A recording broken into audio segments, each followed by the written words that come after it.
All right, welcome to round 6 of the OP Cup, coming to you from the Columbus, Ohio Convention Center. With me for this round, we have a special guest commentator. We just watched his match in the previous round. If you watched round 5, it is David McMillan, who's been running his mill deck for this tournament. How's it going, Dave? Going well. Hello, TV land. Looking forward to some good overpower. Yeah, so let's see who we've got in this round, round 6. We're going to jump over to the game in just a second. Dave, how are you feeling about your mill deck for this event? Well, my performance was uneven. I think I could have gotten some more practice in. There was 2 games I gave away. Ricky absolutely took a beating stick to me round 1 with New Warriors Rage, which was no cards with a strength icon can be used, period. Yeah, we And saw that. We've seen that in a few of the different matches. So we're actually jumping right in. So this is going to be a fun one to commentate. So this is my intellect deck on the left, Joe G, and I'm playing Corey Sims, who's Doug Sims' son, one of the people from Heroes and Games who are our gracious hosts for this event. Um, My theory with this deck, Dave, I took a little bit of a page from your book, and it's a vanilla deck as far as the design, but I'm trying to run a lot of individual cards where I can to try to reduce the duping. But there are then again a lot of triples because I do want to run 3 of the Dusts of Death and 3 of the Bodyguards from Kingpin. But yeah, now it's the go Dust ahead. of Death is the 6 energy attack. Discard 2 cards if Yeah, it's successful. it's the only real straight energy cards I'm playing in the deck. You'll actually notice in the deck I run only one multi-power card, which is the one multi. Everything else I'm running pure power cards to really minimize any of the energy hate hitting me. But those 6s are so key. I am running 3 of them. They're just such a great card. So it looks Um, like Corey went first and bet 1, and you bet 1 in response, and he I did folded. 2 in response. So I Oh, actually 2, okay. bluffed a little bit here. So Corey placed out and just he had that look like he was going to run. I didn't have anything great in hand, but I was representing some teamwork. And if he stayed in, I think he probably could have beat me that hand, pressured me into running because of my lack of defense, but he didn't want to take teamwork strings on Starjammers. So I was Also, able I he just is bluffed. showing Hawkeye's, remove all hits and switch places with the reserve, which it's early for him to wanna play that, so he's probably counting that as a dead action. It probably is. So, yeah, so we both get a dupe here. He gets his negate. I got something. I didn't notice what it was. But yeah, I'm kind of thinking here like, I'm doing okay on the placed cards. I don't got a lot of stuff that's going to dupe. I'm just going to try to play a little bit from my hand here, use my activators and see if I can get Corey to expend a lot of his placed cards to be able to deal with it. And you'll notice too, I really want to use that multi-power card as fast as possible because I'm really leaning into the idea of just getting rid of anything with an intellect icon as fast as, or sorry, with an energy icon as fast as possible. Now, I am a little surprised that you threw the power card Mm. at X Babies rather than another target, given that they can't be Spectrum or Cumulative by power cards. No, absolutely. So I talked about this a few different times because we've seen a lot of X babies today. My new thing with X babies, I throw every single card at them. I don't care. Like I just attack them till I kill them. And I've really found that even though their inherent seems good, it's generally just a 4 card kill. So I've got the negate to negate the action leader in the back. And I generally just try to bully him because any attack you throw that's a 5 or higher, they've got to use a card from their battle site or an any hero to defend it. So I just find that they're way easier to kill than people think they are. And so you'll notice that's actually going to be the theme here is I'm just going to pound on the X babies and even though I'll still have to deal with the Starjammers 1 per dex, if I can get rid of the babies, it gets rid of their negates. My draw 3s will go through, and most people play 12 cards for them. Something crazy because they just don't think they're gonna die. So Corey just played mutant countermeasures from the Sentinels. That's target hero can't play special cards for remainder of battle. He threw that at Beast. I think that probably I let it hit. I had 2 cards left in hand. To Corey had about 6. And so I had done what I set out to do. I got Corey to use a couple of his placed cards. I really didn't use anything of my placed cards. So I'm going into this next battle with, I'm good. 8 cards to his 4 that are playable. And I'm not counting the avoid, but I am playing the shift off the battle site, and I'm playing the Cosmic Cube. So I did end up running the avoid, and I want to try to get those bodyguards out in front of Red Skull so I can Cosmic Cube somebody and have a bunch of defense for that character. That's interesting. Hmm. So you have the Kingpin draw 3 placed to the back, as well as his 9 half multi. Probably not the ideal time for that to populate with your war chest, but also you can afford it. Well, and so this was a little trick I was doing. I didn't want to play best laid plans or no specials. But I did want to ding energy. But I with Kingpin, I feel like I wanted to be able to bring him to the front line because I feel like a lot of times their reserve coming up is a huge venture sink. So if I have a battle where I can get a 9 and a draw 3, and they have to bring up a Silver Sable or a Spider Woman, Right. um, I'm going to be able to get a ton of venture, and they're going to have to deal with 2 big 1 per decks. So Now, interestingly, I understand why Corey would use the JW to not JW, the ally to take out the bodyguard, but I personally don't love the play just because you're giving the venture for the bodyguard. Well, so Uh, this is an interesting thing that I was talking to this with Phil about this with Phil a lot. I don't think it's on camera. A lot of people will get a couple hits on a guy, and then as soon as I play one of those bodyguards, they just avoid that character like the plague after that.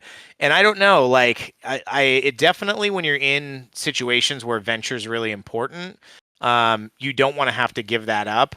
But this also does create the environment where I only have a single 8 character, and Corey has just decided that killing Mr. Fantastic, that's going to be the thing to take out my deck.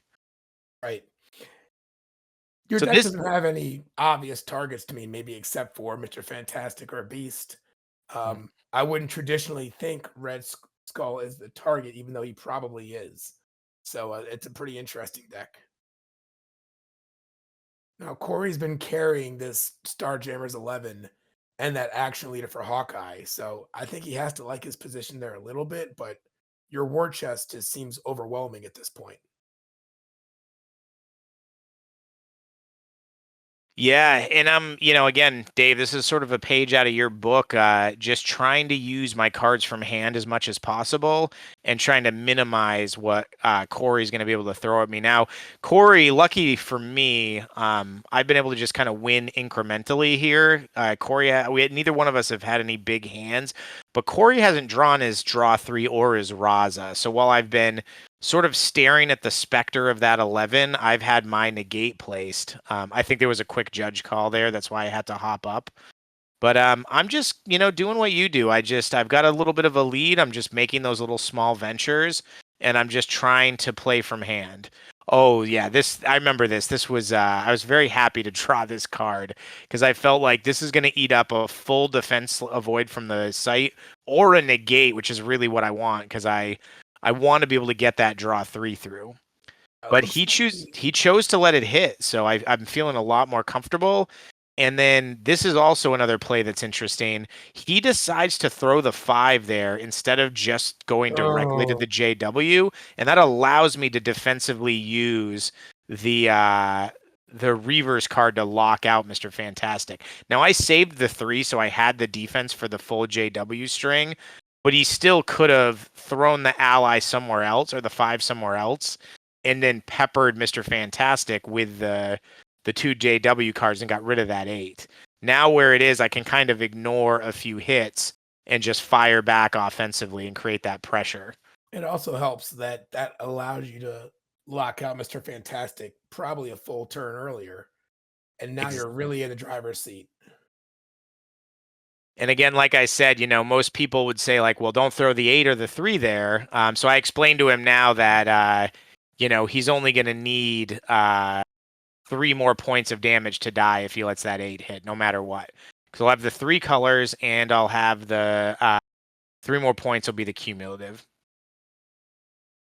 And this is what I was talking about. That little 3 that's there.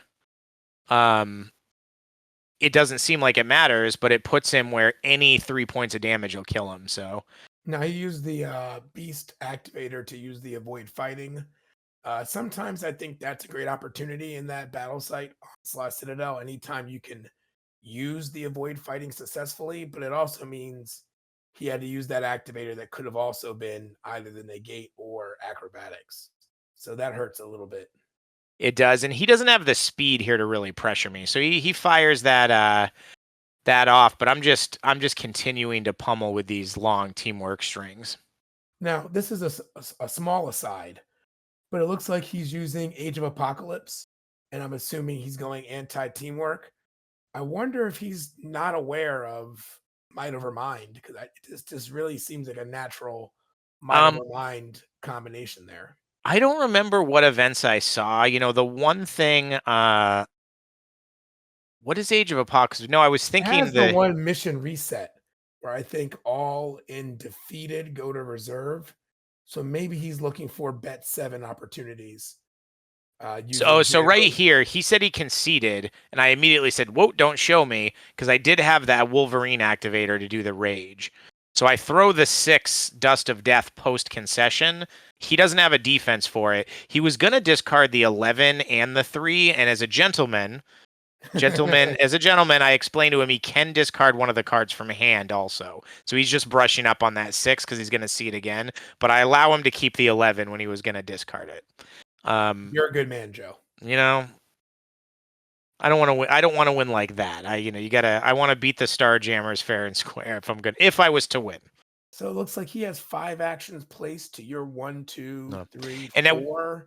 we didn't say this, but this game's really important. Corey and I at this point are both. This is round 6. We are both 3-2. So whoever wins this one is going to become 4-2 and have a shot at going 5-2 to guarantee their place in the top. All right, Corey places a few. I just pushed 2 for the win. Now I don't get my. I really was hoping to. Oh, Oh, yeah, I forgot that that's how this played out. So Corey, pretty much the only thing in his deck that can defend that is a full negate for the or a full avoid or the 7. Like he has to have oof. one of the X Babies cards. He can't use an activator because it's only specials and he doesn't have it. So, I was saying this a lot during the tournament. These fringe characters now, home bases like the Spartan Training Ground that give them the defense to stay in. People aren't remembering what they have, and he has that off-suit 3. It's not like the Captain America or the Deadpool one that are on suit. It's easy to line that up for a kill shot, and I was able to pick a few people off with it throughout the course of the event. And we know the meta has now shifted to about 2/3 battle sites. And a lot of battle site players don't remember that they cannot use an activator to defend that 3. And that just causes, a lot of accidental KOs where they think they have the defense and they stay in and they clearly do not. So Oh. tough beat there for Corey. And it also sets me up where I feel pretty confident here I can fire off that draw 3. Yes. Now, what color is the hit on Heroes for Hire? Is that the one multi? That is the one multi. Yeah, so that also makes it much more difficult to not lock out, I'm sorry, use Action Leader on Heroes for Hire. Because ideally you'd like to get at least 2 hits, but there's really no way for him to successfully have 2 hits on heroes. So I don't actually fire it off here. I forgot I was still worried he was going to have an activator, and I was right. So I threw the 7 on Starjammers to get the KO pressure, and he opts to use the acrobatics. He wants to funnel me into Hulk and hopefully be able to use that action leader. So I choose to offensively negate the acrobatics. And now the reason I do this is because I know I'm going to fire off my draw 3. I probably should save it for the 11, but I want to make sure that I'm maximizing the chance that if I dupe, if I get another new negate, I don't want to dupe it. So, Yeah. and as you're about to see, I had the defense in my hand for I had that, or I could shift into the avoid. So there wasn't really any risk that I was going to lose Mr. Fantastic. And at this point, I'm up a lot of actions. I think I keep 2 of the 3 cards. I don't remember what they were, but at this point, I've got a pretty good shell of defense, and I'm not super worried that he's going to be able to get anything through. So um, I had another card from my battle site that I drew. It was a Master Mold, a Sentinel's Activator. So I got rid of the 8, and then same idea. At this point, I'm just hoping to lean on him. Right. It's interesting. I think this is a case where you see the limitations of Hawkeye as a reserve hero. Getting that action leader early just puts the user in a difficult position because it has a lot of value, but triggering it really messes up your deck unless you're using a variant or a clone. And that's kind of how I felt too with the X babies. I partially too going for them in my head. I say, if you're gonna go onto the X babies and put them in the back, I'll just start spreading out damage and go for Venture every hand because you're gonna dupe so much with him sitting back there. Right. I think the average X Babies build has to be at least 7, maybe 8 unique cards because of the negates, the little what is it, The Colossus 6 sixes. minus 4. Yeah, it's the 7, sometimes the avoid. And I'm also surprised we're not seeing more players use the no activators, the little rogue. So So Dave, that one's for you. I did run the Beast 4. hey, look at that. And I was always happy when I had it. It didn't dupe. So he does choose to use the action leader. So he strips all the hits off heroes for hire. They don't count to venture, but he's just running out of. Corey ran out of the ability to pace me out. So Right. he was sort of kind of had to use it there, so he didn't risk losing heroes for hire. But it really only netted him 4 venture, which is not an ideal situation with that card. Certainly not as good as Polaris's 4 energy. Certainly Yeah. not. No, that card can be really. There's fringe situations. For those who don't know, Dave tucked how much venture with the 4 from Oh, Polaris, I want to say 17 venture, and you got the 4 for the hit, and it killed a guy. and it killed a guy. So you had a gigantic swing against me in the. Was that in the elimination game? No, that was not in the elimination game. That was in the Mm, Swiss. But your deck ran the exact way it needed to run to beat me, yeah. except that one card. So Corey's last card, he does the shake. He uses his last card to avoid my. I put a 5 through with a Spartan training ground training card for a 9. He did have the street profit to get rid of it, but at that point, even if I didn't have any more cards to attack with, the 3 from Red Skull was enough to win it. So, I and he's really sort of like I showing me really his like event was buried. Corey's deck design here. I really do like it.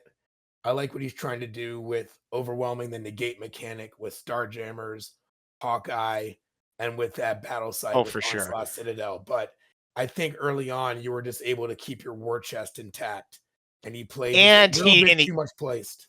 And to be honest with him, I definitely agree. I think that was the decider, but he just didn't draw his bombs with Starjammers either. He got the 11 and kind of just had to sit on it because I refused to use the negate until the point where I had a defense still in hand for the 11. So, yeah, I feel like that was sort of how my deck ran for the day. I just tried to build. I was so busy leading up to the event. I didn't want to go with anything complicated. That intellect deck that I've played in the past is just a really vanilla build. It's not a lot of tricks. It's just trying to get a lot of cards placed that aren't going to dupe, build up that war chest, play from hand, and just kind of, let the other people make the mistakes. Yeah, as we move closer to the Kickstarter launching, I'm really excited to see more characters in that 4th slot, whether it's a legacy character like Red Skull or one of the new World Legend characters. There's a lot of interesting things and spaces to explore in the game, and I think people are starting to get there again with using Spartan Training Ground and with Dracula's Armory. So, really interesting match, well played on both sides. Just I think a early decision or two, and just those jammers cards just didn't hit for him early enough. All right, guys. Well, that was round 6. So just to give you the ending, because you're not going to see it. So I did end up losing round 7. I went 4-3, and unfortunately, I just missed the cutoff for the top. So I did not make it to the elimination rounds. But I kind of threw that deck together just because I didn't really want to. I was so busy. I didn't think I wanted to play anything complicated, but I had a really good time playing it, and then I actually went undefeated through the consolation bracket and won that with it. So I'm gonna run it again in Seattle. I think I'm gonna change out the Spartan train. Oh, I disconnected there for a second. Sorry. I was gonna say I'm gonna run it in Seattle. I'm gonna try Dracula's Armory instead of the training ground, and maybe take a page out of Team Elite's book and try the Captain Universe to make the Dust of Deaths a 7 and get him above the Strange card. I'm excited for Seattle. Looking forward to make some new friends. See some friends that I've met in the Discord. Looking forward to competing with all you guys and taking in a new city and getting in some good overpower. So, I mean, what an exciting time to be a player or a fan or a collector. Yeah, absolutely, absolutely. All right, guys. So we are gonna see you in round 7. We've got a great match coming up, so click over on that video, and that'll be the last round of the Swiss, and then we'll cut to elimination. So thanks very much for joining us. Thanks for having me.